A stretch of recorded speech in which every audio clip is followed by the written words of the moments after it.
Mohon dijelaskan apa itu Wahabi. Wahabi ya, itu julukan yang dituduhkan kepada orang-orang yang belajar di Arab Saudi. Bahkan dikatakan negara Saudi adalah negara apa? Wahabi. Ya. Dan benar ya, kalau kita mau lihat ya, Arab Saudi, mereka sangat menghormati Muhammad bin Abdul Wahab. Syekh Muhammad bin Wahab adalah seorang ulama yang sangat dihormati oleh ulama Saudi. Kenapa? Dia pahlawan. Bagaimana bisa berdirinya negara Arab Saudi? Dahulu Saudi itu kelompok-kelompok kecil, pemerintahan-pemerintahan kecil, saling bertempur di antara mereka. Muncullah Syekh Muhammad bin Wahab bekerja sama dengan Al-Imam Muhammad bin Saud, bekerja sama, maka berdirilah negara Arab Saudi, kemudian disatukan seluruhnya.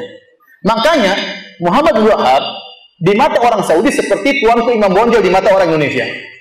Artinya wajar jika mereka menghormati, karena pahlawan, bukan cuma sekedar ulama, tapi juga apa? Pahlawan yang dengan jasa dia berilah kerajaan Arab Saudi. Namun orang-orang Saudi tidak ada yang fanatik sama Muhammad bin Wahab, kalau salah tidak diikuti. Dia adalah ulama bermadzhab Hambali sebagaimana ulama-ulama yang lain. Kita pun di Arab Saudi tidak fanatik dengan, saya belajar di Universitas Madinah, saya tidak fanatik dengan Muhammad bin Wahab. Oleh karenanya kita pun belajar di sana fikih 4 mazhab. Dia tidak belajar mazhab Hambali, padahal Saudi bermadzhab apa? Hambali. Dan banyak guru-guru kita dari ulama Saudi yang mengatakan pendapat masalah ini lebih kuat mazhab Syafi'i, masalah lebih kuat mazhab apa? Maliki. Tidak ada fanatik sama sekali. Meskipun mereka bermadzhab apa? Hambali. Adapun orang-orang yang hasad kepada kerajaan Arab Saudi, dan banyak yang hasad, terutama orang-orang Syiah sangat hasad kepada kerajaan Arab Saudi. Kita bilang Arab Saudi dengan penuh kekurangannya, namun dia adalah negara yang terbaik yang ada sekarang. Syariat Islam ditegakkan, meskipun tidak sempurna, pasti ada kekurangan. Alhamdulillah, yang berzina dihukum, yang mencuri dipotong tangannya. Alhamdulillah, orang-orang menutup aurat. Alhamdulillah, tidak ada tempat-tempat pelacuran. Kalau ada ditangkap ya. Ada tempat pelacuran yang sembunyi-sembunyi di rumah-rumah. Saya pernah punya teman kepala Hayat Amar Ma'ruf Nahi Munkar. Dia mengatakan kepada saya, Firanda, ini bulan Ramadan saya berhasil tutup 30 rumah-rumah yang dijadikan apa? Tempat pelacuran. Tidak resmi semuanya. Ya, maksud saya, tapi tidak ada terbuka, dibolehkan, tidak ada. Alhamdulillah. Di mana-mana sholat masjid penuh di mana-mana. Alhamdulillah. Ya. Orang negara yang sangat aman. Taruh mobil gitu, dinyalain masuk masjid, nggak ada yang nyuri mobil tersebut. Di Saudi seperti itu. Saya pernah sampaikan ya. Saya pernah mau keluar dari rumah, ada mobil di belakang saya, ngalangi mobil saya. Orang Saudi ngawur ini, parkir sembarangan. Maka saya datang ke mobil tersebut, saya buka, saya bel-bel. Mobilnya nyala, ada BlackBerry di sampingnya.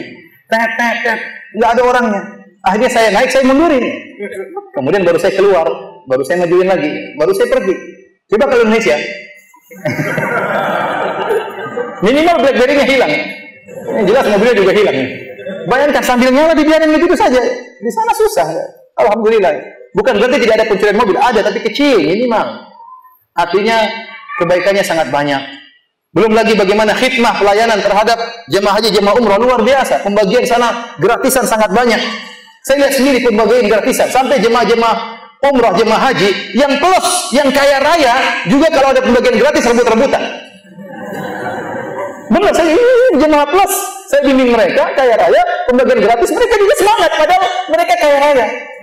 Namun kalau gratis itu menyenangkan ya. Jadi luar biasa, kekurangannya jelas ada, kekurangan jelas ada. Kemudian timbullah isu-isu bosnya orang-orang Wahabi suka menumpahkan darah sampai bikin buku judulnya apa, sejarah berdarah sekte Wahabi.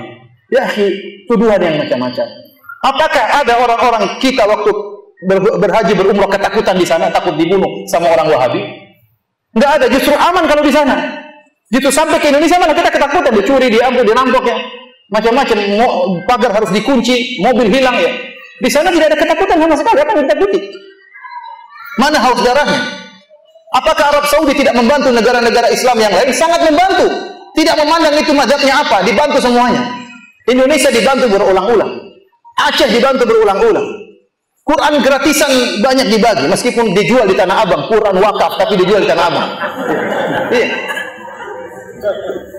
Artinya dibantu. Palestina bantunya luar biasa. Suriah dibantu habis-habisan. Ya. Ya, kalau mereka punya kesalahan wajar. Mana dituduh mereka mengkafirkan umat Islam, mana dari mana? Itu omongan saja. Apakah pengajian kita suka mengkafir-kafirkan? Saya tanya sama antum.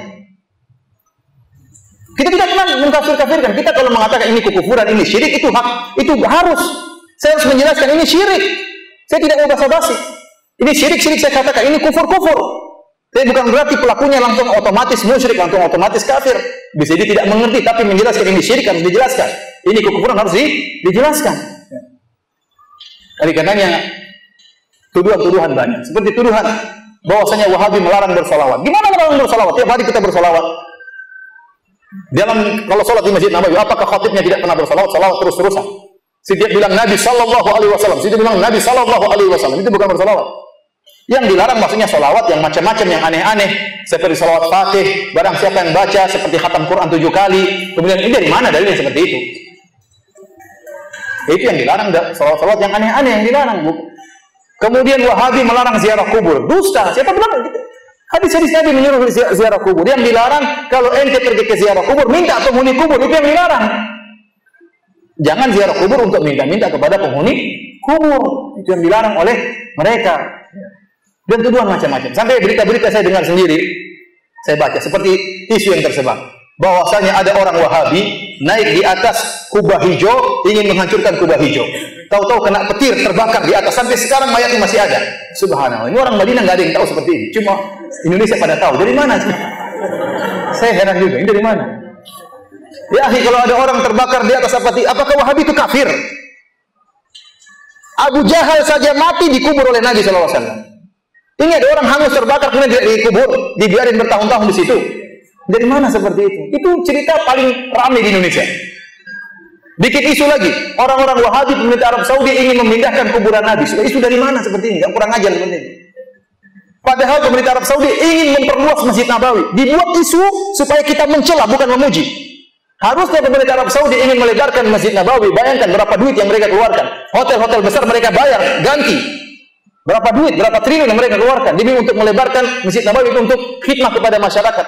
Sebagian orang Syiah bikin isu bahwasanya mereka ingin memindahkan kuburan Nabi. Dari mana seperti ini? Akhirnya mencela. Yang penting mencela dulu meskipun di cross check tidak benar. Kita di Madinah nggak tahu ada dari mana isu seperti itu. Sampai Indonesia kita sini nggak tahu. Tinggal di Madinah, tiap hari sholat dekat kuburan Masjid Nabawi, kuburan Nabi tidak tahu cerita seperti itu, tahu tersebar sana sini. Dusta. Bahkan berapa tahun lalu, 2 tahun lalu saya hajian. Saya baca di salah satu di internet, berita di internet. Orang-orang Wahabi Arab Saudi menyewa tentara Israel untuk menjaga keamanan di pelaksanaan jemaah haji. Subhanallah. Ngapain sewa tentara Israel? Masih banyak tentara Indonesia yang miskin-miskin yang bisa disewa. Bayarnya lebih murah mungkin. Sekalian hajian. Ngapain harus sewa? Emang jaga penjahat kemudian sewa apa? Tentara dari Israel. Dusta besar. Namun tersebar. Artinya para hadirin, maksud saya, sekali lagi saya katakan Arab Saudi negara yang saya lihat sangat baik dengan segala kekurangannya. Tapi kita harus memandang dengan kacamata yang adil. Ya, tidak boleh kita hanya melihat sisi buruknya, sementara sisi baiknya begitu apa? Begitu banyak. Adapun fitnah-fitnah terhadap Wahabi, ya, itu fitnah-fitnah banyak yang tidak benar. Saya katakan Muhammad bin Wahab, Syekh Muhammad bin Abdul Wahab rahimahullah, seorang ulama yang dia bisa benar dan bisa salah, dan kita tidak pernah fanatik dengan beliau. Dia tidak pernah fanatik dengan beliau.